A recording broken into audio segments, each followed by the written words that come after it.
walking downtown and I'm... Hi guys, welcome back to my YouTube channel. If you are new here, you're tuning in for a Faith Friday video. I hope you hit the subscribe button so that you don't miss out on future videos with me.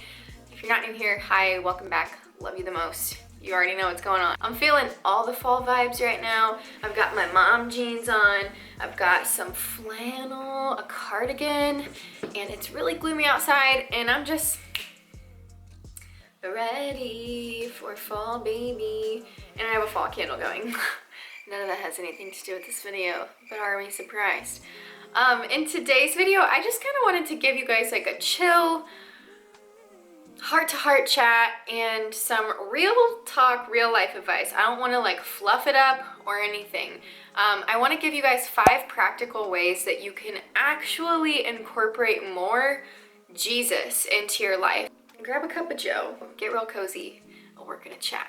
I have also fallen victim to this whole mindset that like Christianity and a relationship with Christ is just so far-fetched and impossible, hard to reach, time-consuming, and just a lot to handle. It can be really overwhelming. And I know that social media, and my social media probably too, being real here, has portrayed it to be like this perfect, flawless thing that just comes naturally to some people, and it's just not that. It's not.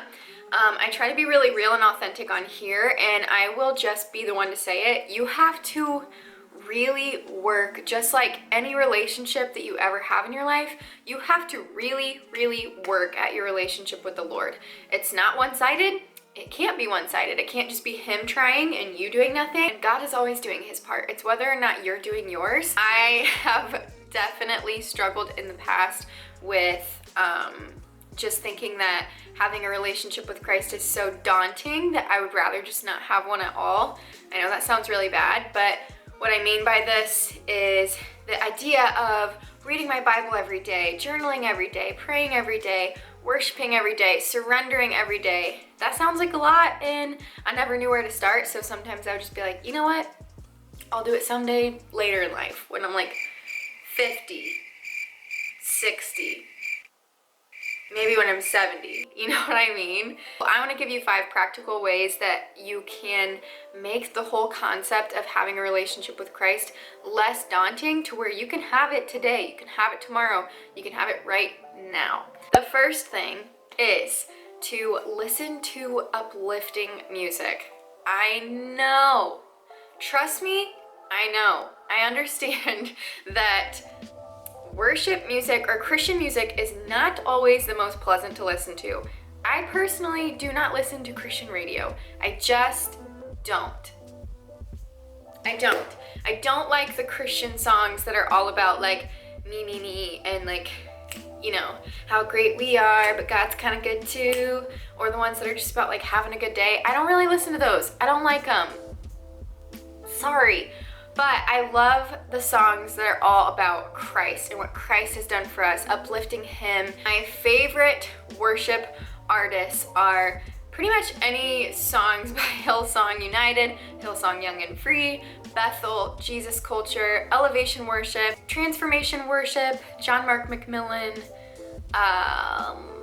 Let me see if I have any other ones. If you guys were interested, I do have a playlist on my Apple Music. Username is @CelestMan. I'll put that on the screen, and it's the playlist titled Jesus.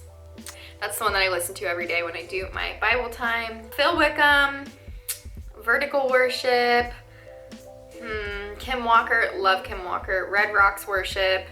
There's tons of goodies on there, but try to listen to worship music at least at some point during your day. That will at least be putting your mind back on Christ, back on your relationship with God.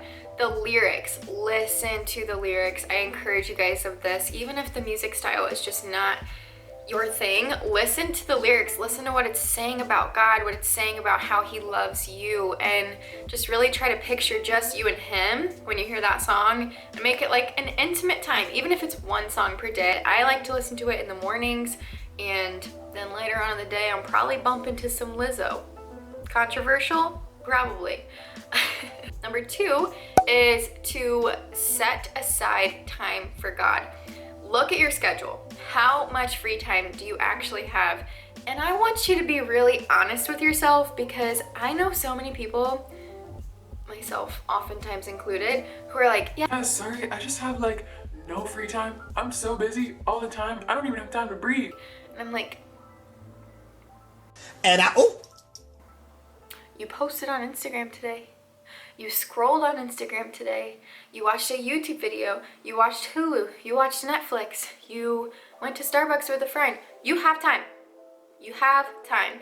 Even if your time doesn't look like everybody else's, maybe you only have 5 minutes, whatever you can find, scrounge up that free time when you look at your schedule each day and dedicate that free time to time with the Lord. If you guys haven't watched my last Faith Friday, I shared my favorite devotionals and I talked a lot about the free Bible app, and I want to talk about it again because I think that this is a really good way to get yourself as far away from the whole I don't have time or I don't have resource excuse as possible. Download the Bible app, and then when you find that time during your day that you have 5 minutes, right before you go on your lunch break, take 5 minutes and just read a quick devotional on your phone, say a quick prayer, just center yourself and really be present. Be completely present during that time. Don't be scrolling on Instagram. Don't be thinking about work. Just think about you and God.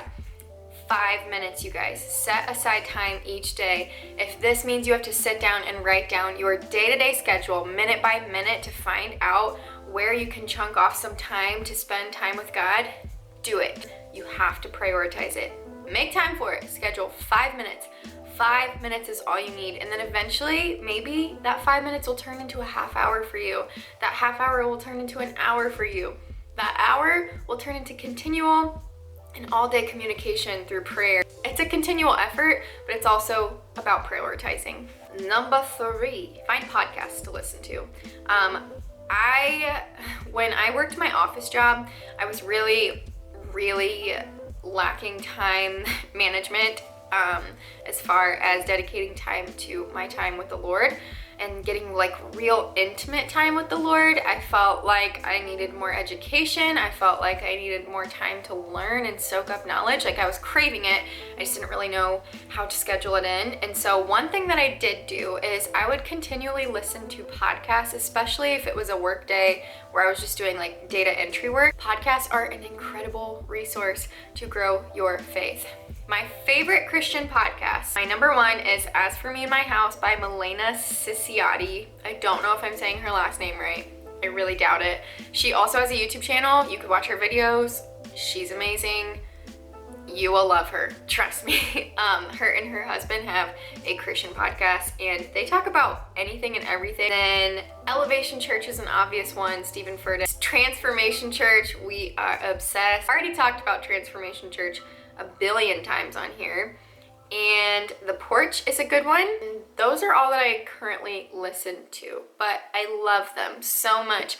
And guys, that takes little to no effort. All you gotta do is have some headphones. Put your headphones in, play a podcast. Podcasts are anywhere between like 20 to 40 minutes long. That's 20 to 40 minutes of time where you're learning about God, you're dedicating time to being a better follower of Him, or at least learning more about Him so that you can serve and love Him better. Number 4. This is daunting and intimidating to myself as well, and Austin and I have been praying about this for a while and looking for ways that God is calling us to actually follow through with this one. But get in a community of some sort, in-person community that is going to encourage you to grow your faith. Austin and I have been struggling with this area because we aren't like currently going to one church. Like we go to multiple churches and it's just something we're trying to figure out right now.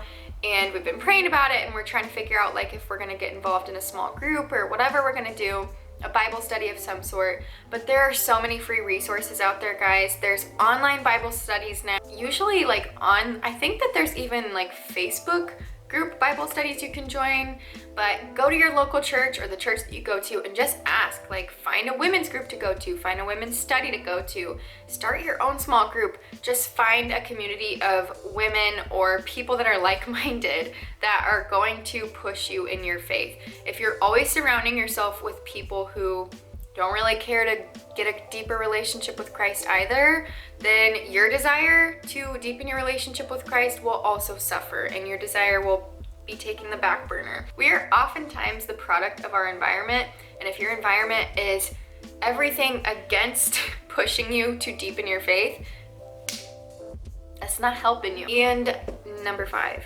just talk to God. If you can make the first thing you do before your feet hit the floor in the morning a quick 5-second conversation with God, your life is going to change. I promise you, your perspective will change, and that will grow your relationship more than you even realize.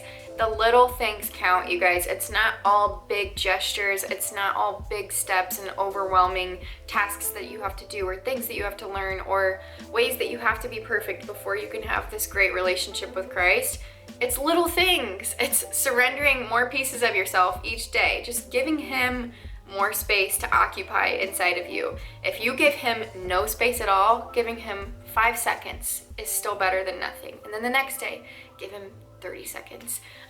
Start small. It's not as daunting as the world makes it seem. And I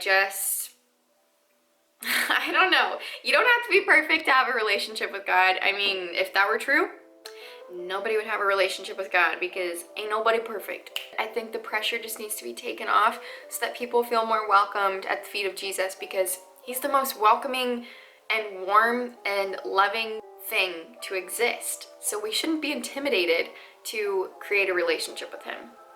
He wants a relationship with us. And that is just the stinking tea. I hope that you guys learned something from today's video and at least got one tip that you feel confidently that you can apply to your life today, right now, and to really take a step further into deepening your relationship with Christ and just really getting to know him and the dynamic of your relationship with him. If you enjoyed this video, please make sure to give it a big thumbs up for me. It really helps support my YouTube channel. And if you haven't already, hit the subscribe button down below to make sure that you do not miss out on future uploads of mine. And make sure you go out of your way today to love on someone, make them feel extra stinking special just because they are. And I think that's it. I'll catch you guys in the next video. Bye, guys.